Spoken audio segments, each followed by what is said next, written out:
LeBron James versus Michael Jordan. Who do you got? Michael Jordan. Why? Straight skills. LeBron, it was the bigger player, but Michael Jordan has better skills. Same for you, Michael Jordan versus LeBron. What you got? LeBron. No, I'm just kidding. Fuck that. Michael Jordan always got 100%. Fuck LeBron, he a bitch. And it's just basketball. At the end of the day, it's just basketball. That's why we still wear Jordans instead of LeBrons.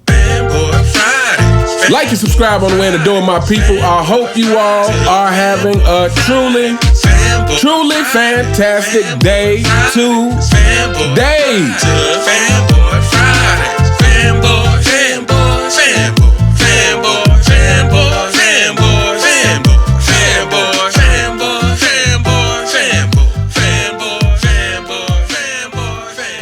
Fanboys.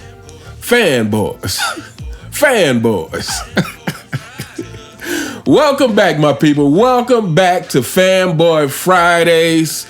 LeBron James fanboys, you guys are ridiculous, and so is your king. So at the beginning of the video, you heard another street interview. I have somebody out there conducting street interviews just to come up to random people at bars and ask, who they think is the GOAT and various other questions. And so far, we haven't got one LeBron James, but we're just at the beginning of this, so we'll see how this goes. And last but not least, before we get into this, if you're not subscribed to Uncommon Sense Radio, I will have the link in the description, so please go over there. LeBron James fanboys, like I said, it's even stuff for you over there as well because you guys like pain, and we're going to continue it as on that channel as well, just in a more creative way. So, go ahead and over there and subject yourself to that as well. So you see the title of the video. LeBron James, after suffering a first-round loss to Anthony Edwards, was out partying to 4 a.m. Now, hopefully this doesn't come as a surprise to anybody. If you thought LeBron James was going to take that loss hard, you are sadly mistaken. First of all, it's just basketball. If you thought LeBron James was going to take losing hard, it's just basketball, people. What did you expect? It's no big deal. And secondly, LeBron James is used to losing at this point. So, this shouldn't be a surprise that he could go out and party to 4 in the morning after suffering the first round loss, after all the hype about the Lakers, Lakers in 5 and all that stuff. It shouldn't be a big surprise to anybody. LeBron James, when it comes to this NBA thing, it's just basketball, and LeBron James is used to losing. So this article is coming from the Daily Mail. Says LeBron James parties until 4 a.m. in LA after Lakers NBA playoff heartbreak. Again, you guys are being too serious. It's not a heartbreak for somebody who's not a real competitor. Said ahead of retirement crunch talks. A bleary-eyed LeBron James partied his sorrows away as he stayed out until the early hours following the Los Angeles Lakers' crushing playoff exit. The Lakers were dumped out of the NBA playoffs by rising star Anthony Edwards and the Minnesota Timberwolves, bringing the curtain down on their season and potentially James' career. After Los Angeles' season was ended in heartbreaking fashion by the Timberwolves' conclusive 4-1 series lead, James, who turned 40 in December, was left facing many calls from fans to retire.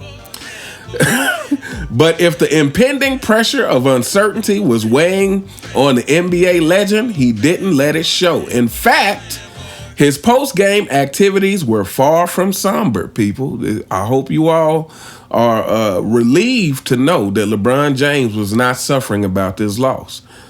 Even though his fanboys are suffering about the loss because they have to be on social media and hear everybody tell the truth about their king and show, again, just everything about LeBron James. LeBron James himself, again, not affected. Says James had a surprising reaction to the Lakers' defeat. Instead of holding himself up and wallowing in misery, the basketball icon hit the town. He was spotted partying until 4 a.m. alongside his agent Rich Paul and friend Corey Gamble, the boyfriend of Kardashian matriarch Kris Jenner. And LeBron James hanging out with anybody associated with the Kardashians should be no surprise either, people, as LeBron James' career is very, it resembles a Kardashian career. It's full of shortcuts. So we're going to keep this video quick, my people. It is Fanboy Friday. We'll see where this goes. I'm just gonna kind of give my thoughts on a lot of things. Like I said, it should be no surprise that LeBron James was not heavily bothered by the loss. The guy is used to losing over and over again. Not only that, I would say the guy doesn't expect to win. He doesn't expect to win. When you are constantly making excuses, you don't expect to win. When you are constantly talking about, oh, well, you know, we were dealing with injuries. Oh, well, you know, our roster, you know, we didn't really have a good bench. Oh, well, you know, I really didn't have a good coach. Oh, well, you know, Darvin Ham was this, but now we got Bronny on the team and JJ Redick, so things are looking up. You know, when you got someone who is constantly making excuses for everything, this tells you that they don't expect to win. When you have, as a superstar, when you have a fan base constantly making excuses for you, when you have media constantly making excuses for you, that means you don't expect to win. When you yourself are not getting the criticism for not winning, that is because people don't expect you to win. See, Michael Jordan received plenty of criticism despite what people say and try to rewrite history to say that, oh, Michael Jordan was only praised in the 90s era, was only praised, never criticized. This is all false. Michael Jordan was definitely criticized. He was criticized before he won because they were saying, hey, this style of play, you're not going to be able to win. You know, they criticized him for being a ball hog and not trusting his teammates. And after he won, during the first retirement, when he came back, he was criticized because people were wondering, hey, are we going to get the same Michael Jordan from the first three-peat? Is this guy going to make it to the top of the mountain again? And when they lose, the criticism was on Michael Jordan, because everyone was used to Michael Jordan performing at a certain level. And this is what they come to expect, is that level of performance. But even more important than the level of performance, Michael Jordan got the job done. This is what it's really all about, people. When we're talking about the greatest of all time, and like I said, I'm going to be doing various content on Uncommon Sense Radio, and it'll span more than basketball, but even within basketball, I'll be doing some more scripted content where I actually sit down and write out my thoughts, write out a script so that I can definitively describe why LeBron James should not be included in the greats. He should not be included in conversations with the greats. Because at the end of the day, what it really comes down to is getting the job done. When Kobe lost versus the Pistons, he called Michael Jordan his big brother. The relationship that LeBron James wished he had with Michael Jordan. Kobe reached out to Michael Jordan, and Michael Jordan basically said, you got to find a way to get it done. You got to find a way to get your teammates to give you their all. So when Michael Jordan's advice wasn't just about Kobe being the best basketball player he could be.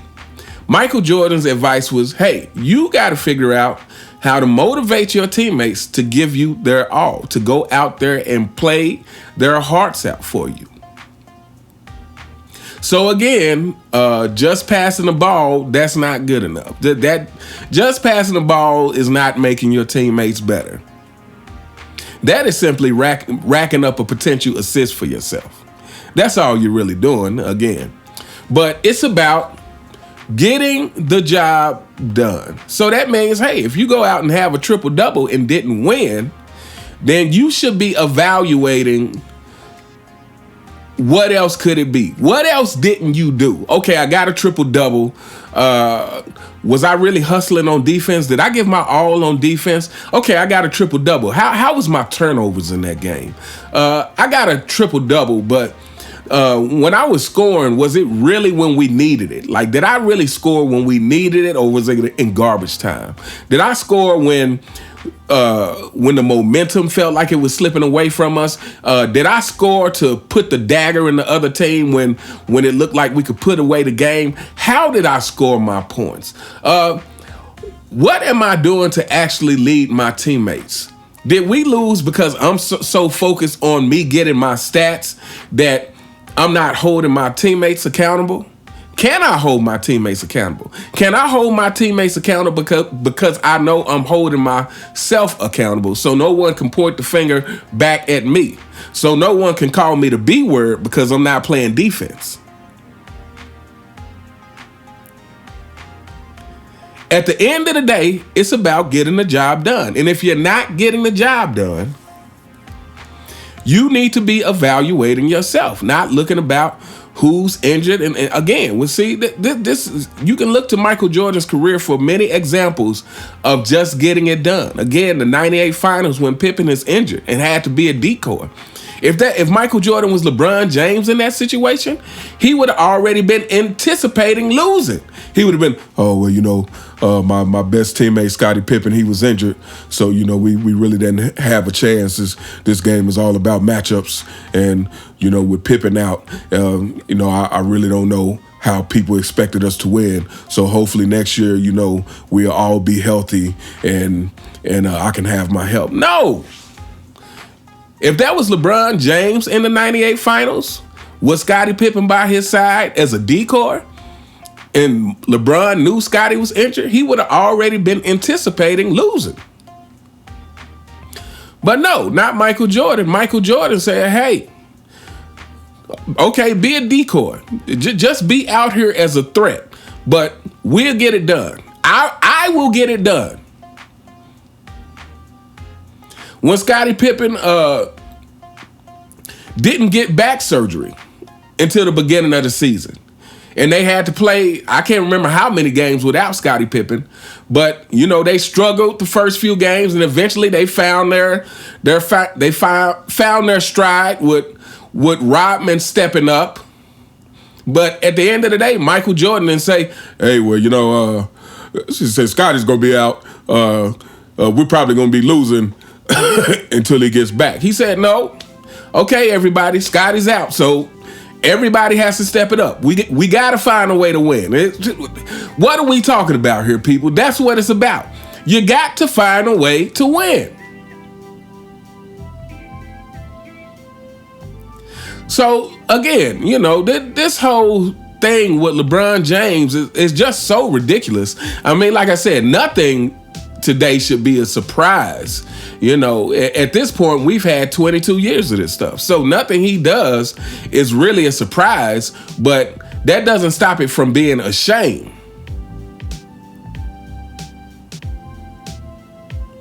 It is a shame that this has been the face of the NBA for so many years. It is a shame that this guy has been the face of the NBA, which has allowed his influence of shortcuts to influence the rest of the guys in the NBA, to influence the up-and-coming players coming into the league. This is a shame. that this guy has been able to do what he does without it truly being called out. This is a shame that it has taken so long for so many people to see what's really going on with this guy.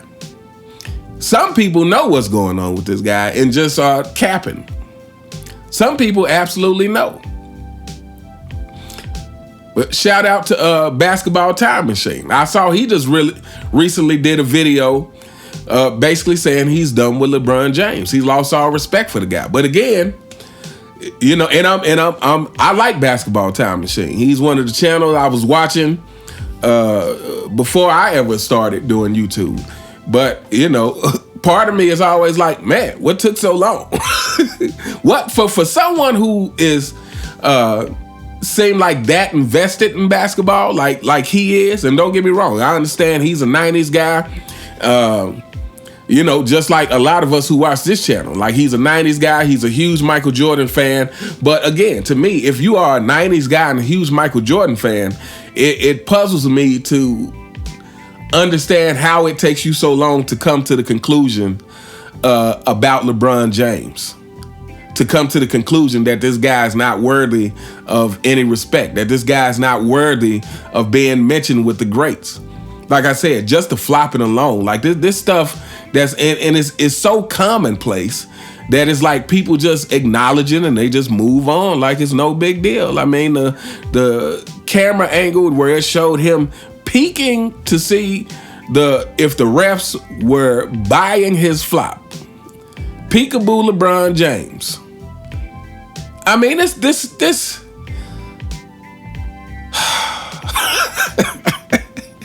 you can't do anything but laugh, people. This is completely ridiculous.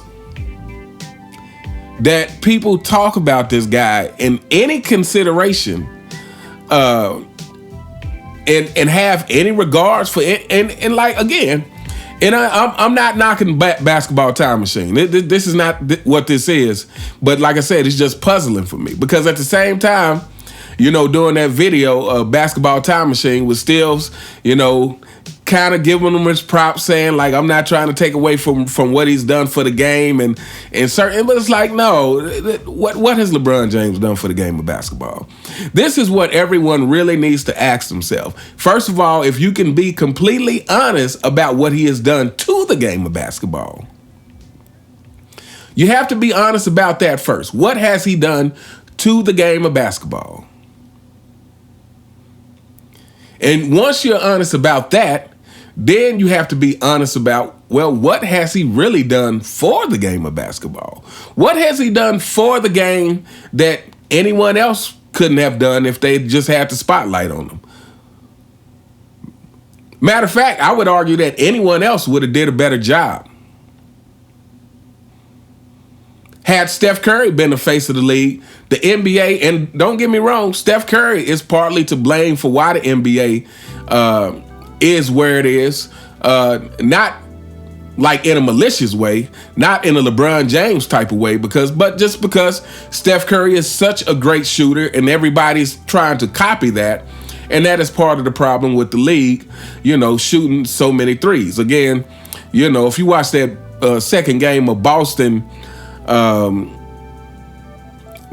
versus the Knicks, I tell you what, I'm enjoying these playoffs more because of the physicality, but when I see teams just refuse to abandon that three-point shot even though they're losing, or even though they're letting go of the momentum because they just can't stop shooting the threes, I'm just like, what are we doing? But anyway, back to the point that, you know, if you can admit what LeBron James has done to the game, then you have to admit that he hasn't done anything for the game.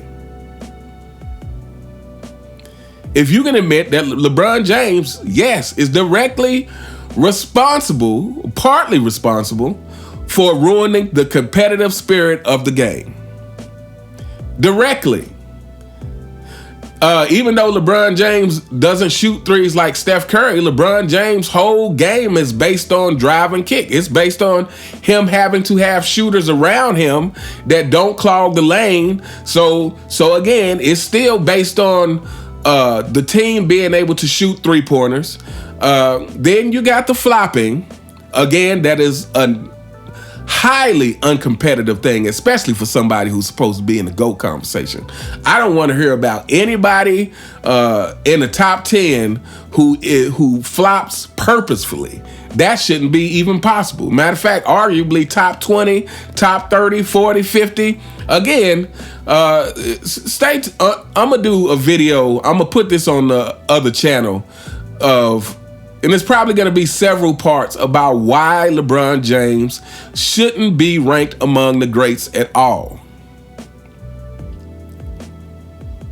Because these kind of things are just unacceptable. And these kind of things is, again, they kind of disqualify whatever accolades you may have attained through those means. Again, if you rob a bank to get $1 million, you don't get credit. You don't get credit from the rest of the people who earn that $1 million the right way. So, if you only have a two-peat, and that two-peat came as a result of you forming the first player-created super team. This is an important fact to distinguish, is that it's player-created. It wasn't created by the front office. Player-created. Players getting together, conspiring together to form a super team because of Kobe Bryant's success.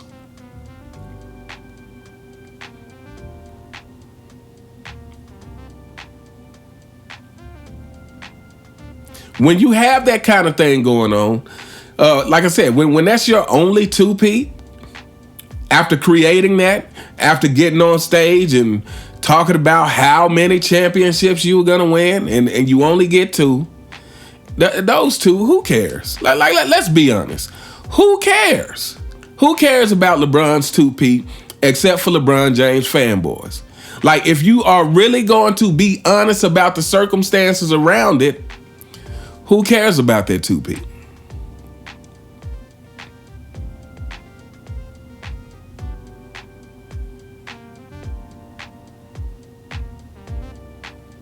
But anyway, we could go on and on with this. But like I said, for anybody who was worried about how LeBron James was going to take that first round exit, how he was going to take getting gentlemen swept, guys, never fear. The guy is used to losing. The guy is used to losing. The guy expects to lose. If he doesn't feel like he has the upper hand, he expects to lose. But even more importantly, that whether he has the upper hand or not, when he ultimately loses, he's gonna make up an excuse of why he didn't have the upper hand.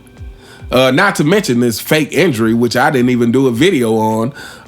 This fake injury, which I may or may not do a video on. I hadn't really decided yet. But I mean, it's just more of the same stuff. Like, combine every excuse possible, and LeBron James will do it.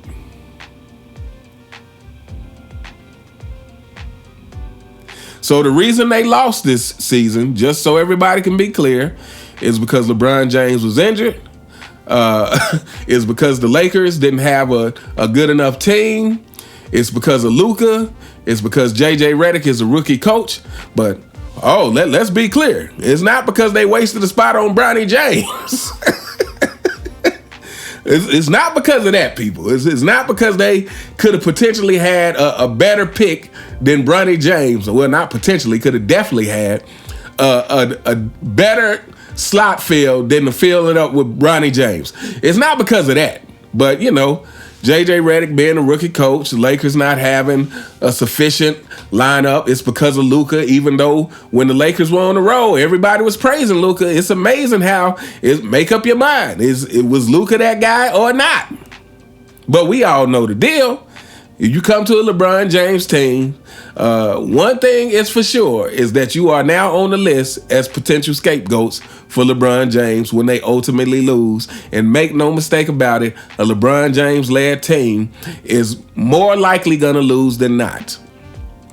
Let me know what you guys think in the comments, people. What do you think of the duck, the deer, the leader of the 4 and 6 kingdom, out partying after getting gentlemen swept out the first round by Anthony Edwards and the T-Wolves? Do you think this is despicable behavior?